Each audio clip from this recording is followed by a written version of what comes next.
સુરતમાં ઉત્તરના ઠંડા પવનો ફૂંકાતા રાત્રિનું તાપમાન 1.1 ડિગ્રી સેલ્સિયસ ઘટી ગયું હતું. હવામાન વિભાગની આગાહી અનુસાર આગામી 2 દિવસ રાત્રિનો પારો હજુ 2 ડિગ્રી સુધી ઘટી શકે છે. ત્યારે આજે રીતસર સુરતમાં ધુમ્મસની ચાદર પથરાઈ ગઈ હતી.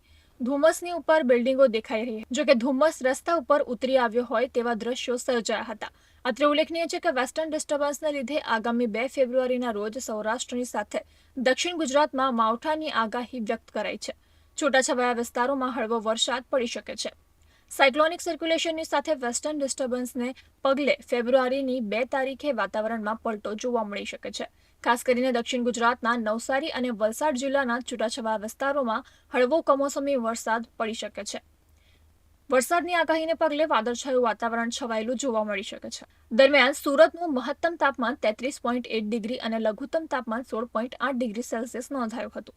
સુરતના વાતાવરણમાં ભેજનું પ્રમાણ પણ વધ્યું છે, જ્યારે ઉત્તર દિશાના પ્રતિ કલાક 6 કિલોમીટરની ઝડપના પવન ફૂંકાયો હતો. દક્ષિણ ગુજરાતમાં ડાંગનું મહત્તમ તાપમાન સૌથી ઊંચું નોંધાયું છે.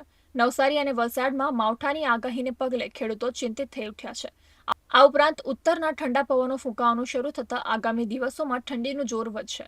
સુરતની વાત કરીએ તો રાત્રિના પારો 2 ડિગ્રી સુધી ઘટવાની શક્યતા વ્યક્ત કરવામાં આવી છે.